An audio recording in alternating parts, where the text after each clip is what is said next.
कुंभ राशि वालों, भगवान श्री शनिदेव ने कर दिया ऐलान। आपको आने वाले 7 दिनों के अंदर 5 बड़ी गुड न्यूज मिलेंगे और साथ ही 150 साल पुराना गढ़ा खजाना भी आपको मिलेगा। जी हां दोस्तों, आपने सही सुना। यह सब मंगल और शनिदेव का कमाल है। आपकी कुंडली में मंगल और शनिदेव प्रसन्न हो गए हैं और आपको वह मालामाल बनाना चाहते हैं। जी हां दोस्तों, आने वाले 7 दिनों में आप करोड़पति के राह पर खड़े होंगे।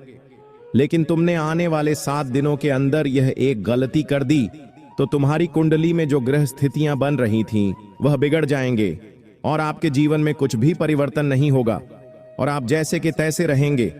जी हां, इसलिए मैं आपको सावधान करना चाहता हूं। तुमको आने वाले 7 दिनों में यह एक गलती भूल कर भी नहीं करना है, नहीं तो तुम करोड़पति नहीं बन पाओगे। दोस्तों, गुरुजी ने आपकी कुंडली देखी और गुरुजी आज तुमको बताने आए हैं कि तुम संभल जाओ, सावधान हो जाओ।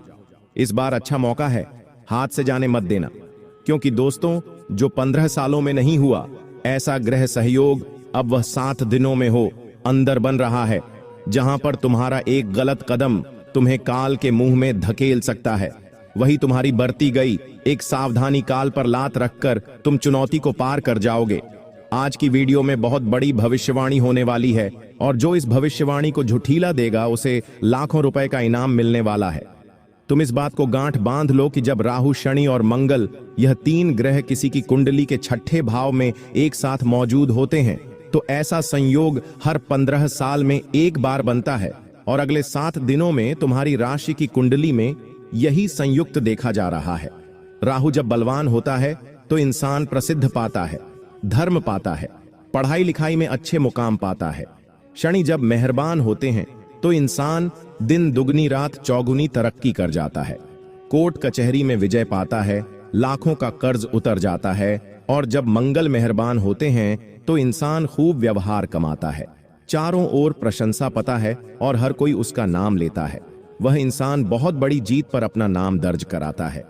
लेकिन दोस्तों, जब यह 3 ग्रह एक साथ 6ठे भाव में होते हैं तो तीनों में से एक न एक ग्रह ऐसा होता है जो विपरीत प्रभाव देने ही लगता है, क्योंकि ज्योतिष शास्त्र में कहा गया है जब 2 मित्र ग्रह आपस में मिलते हैं तो वह इंसान की जिंदगी को नर्क से स्वर्ग पर पहुंचा देते हैं।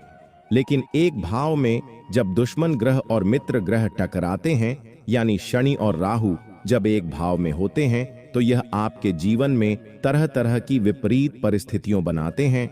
जहां शनिदेव कृपा बरसाते हैं तो वहीं राहु और चने खड़ी करता है, अब संभालने वाला रह जाता है। मंगल और मंगल कभी आपके पक्ष में होता है तो कभी आप ठंडा पड़ जाते हो, कभी विपक्ष में चला जाता है तो आपको तेज गुस्सा आने लगता है। आखिर क्या होगा?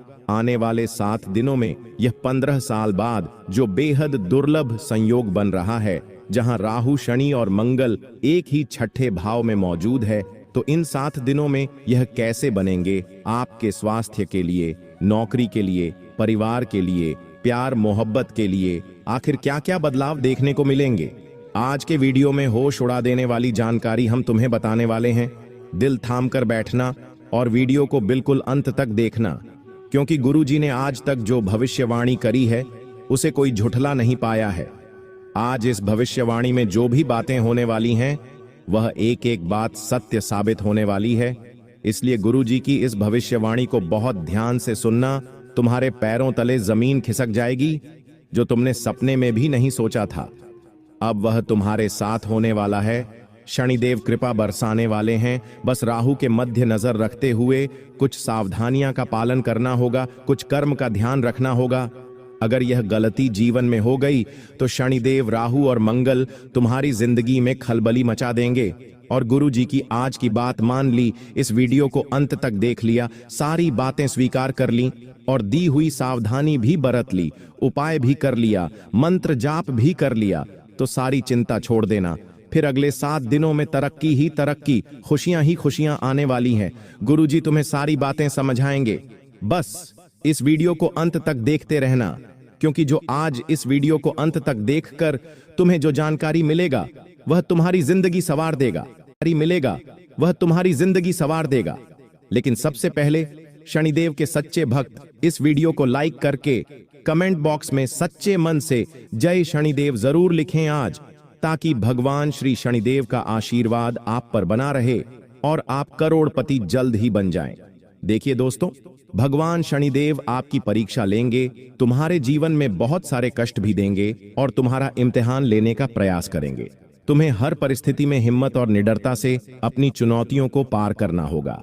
जैसे कि हो सकता है कहीं चार जनों के बीच में तुम्हारा अपमान हो, तुम्हारी जाति को लेकर या तुम्हारे पैसे को लेकर दो बात तुम्हें सुननी पड़ जाए।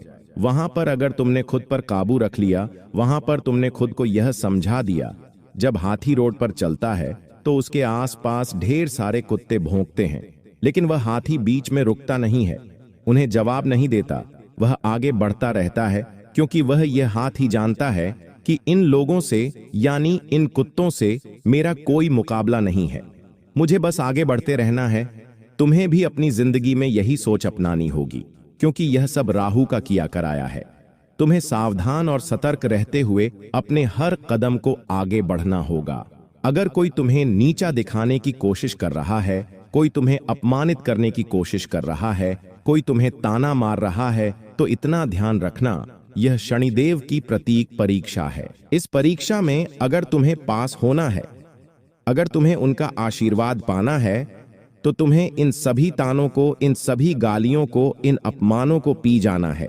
जिस प्रकार हम कई बार सब कुछ जानते हुए भी चुप रह जाते हैं, उसी प्रकार तुम्हें इतना ध्यान रखना है कि लड़ाई करना, तानों का जवाब देना, किसी ने हमें गाली दी तो उसे पुनः गाली देना या फिर अपमान के बदले में किसी का अपमान करना तुम्हें शनिदेव की परीक्षा में असफल कर देगा। समझदार इंसान हो नहीं होता जो ईंट का जवाब पत्थर से देता है, समझदार इंसान को होता है जो उस फेंकी की हुई ईंट से अपना आशियाना बना लेता है। इसीलिए शनिदेव चाहते हैं कि तुम्हारी जिंदगी में बुरा कहने वाले लोग आएंगे, लेकिन तुम्हें उनका जवाब नहीं देना है। तुम्हें अपने आप को इतना समझता है ना कि अभी मुंह गंदा करने से कुछ नहीं होगा। मुझे इन लोगों को जवाब अपनी कामयाबी से देना है। जब तुमसे जलने वाले तुम्हें देखेंगे बड़े मुकाम पर, तो वह जलकर यूं ही खाक हो जाएंगे। तुम्हें उन्हें जवाब देने की जरूरत भी नहीं पड़ेगी, फिर वह तुम्हारी सूरत देखने को भी तरसेंगे। तुम इतने बड़े मुकाम पर पहुंच जाओगे। बस अभी खुद को संभाल लेना। जिस प्रकार गर्म पानी कुछ देर बाद अपने आप ठंडा हो जाता है, उसी प्रकार गुस्सा होता है। कोई इंसान हमें बुरा कहता है, तन मारता है गाली, अब शब्द कहता है तो गुस्सा आता है, लेकिन उस समय खुद को रोक लो और कुछ समय शांत दिमाग कर लो, तो यह गुस्सा अपने आप शांत भी हो जाता है। शनिदेव की परीक्षा में पास होना बहुत जरूरी है। वह तुम्हारी ईमानदारी की भी परीक्षा ले सकते हैं। ईमानदारी इस प्रकार से कि तुम किसी को ज्यादा पैसे दे चुके होंगे और वह इंसान तुम्हें पैसे नहीं लौट रहा, तो यह उसकी बेईमानी है। लेकिन तुमने किसी इंसान को पैसे दिए और वह तुम्हें ज्यादा पैसे लौटा रहा है, तो तुम उसे स्पष्ट कह देना कि हमें इतने पैसे नहीं चाहिए, हमें केवल इतने हक के पैसे चाहिए, यह आप ज्यादा दे रहे हैं। तो वह तुम्हारी ईमानदारी तय हो जाती है। ईमानदारी से पैसों के मामले में नहीं होती, ईमानदारी रिश्तों के मामले में भी होना बहुत ज्यादा जरूरी है। कभी कभी शादीशुदा लोग भी गैर स्त्री के संग में फंस जाते हैं, क्योंकि सुंदरता बहुत बड़ी माया है। इस सुंदरता के आकर्षण के तले दबकर कोई भी मर्द दूसरी नारी के चक्कर में फंस जाता है, और यह सब भी शनिदेव की ही परीक्षा है। क्योंकि जिस इंसान का धन गया उसका कुछ नहीं गया, किसी इंसान का मान गया उसका कुछ नहीं गया, लेकिन जिसका चरित्र चला गया उसका कुछ नहीं बचता। तुम्हारे चरित्र पर बहुत बड़ा प्रहार किया जाएगा। हो सकता है तुम्हारे सामने ऐसी स्थितियां बन जहां कोई और पुरुष, कोई और नारी तुम्हें अपनी ओर आकर्षित करे, लेकिन तुम फंस गए तो परीक्षा में असफल हो जाओगे। इतना ध्यान रखना, शनिदेव की परीक्षा मामूली नहीं होती। तुम्हें अपने चरित्र को बिगड़ने नहीं देना है। तुम्हें बस इतना ध्यान रखना है कि मेरी भी एक पत्नी है, मेरे भी एक पति है, वही मेरा सब कुछ है, और उनके अलावा किसी और की तरफ देख भी नहीं सकती। मैं अपनी पत्नी के अलावा किसी और को देख भी नहीं सकती या देख भी नहीं सकता। अगर आपके मन में यह भाव होगा तो तुम परीक्षा में सफल हो जाओगे। लेकिन मान लो अगर तुम्हारी शादी ही नहीं हुई तो तुम्हें किसी और की पत्नी के साथ चक्कर में नहीं पड़ना है। ऐसी स्थिति भी हो सकती है कि कोई शादीशुदा औरत तुम्हें अपना शिकार बना सकती है। और तुम जवानी के जोश में फिसलकर अगर उसके चक्कर में फंस गए तो बहुत बुरी हालत में फंस जाओगे और इस चक्कर से निकलने में तुम्हें जेल की हवा खानी पड़ सकती है। बहुत बड़े मुकदमे में तुम फंस सकते हो, इसलिए खुद के चरित्र को बचा कर रखना। रामायण के युद्ध के दौरान हमें क्या देखने को मिलता है? हंस की रावण के पास सोने की लंका है, मंदोदरी जैसी शानदार और समझदार पत्नी है, विभूषण जैसा भाई है, मेघनाथ जैसा पुत्र है, यहाँ तक कि हर प्रकार का सुख है, चाहे वह विमान हो, सोने की लंका हो, राजगद्दी हो। लेकिन दूसरी ओर प्रभु श्री राम, जिन्होंने अपने पिता को खो दिया है, वनवास भोगना पड़ रहा है, वनवास में ही अपनी पत्नी को भी खो दिया है।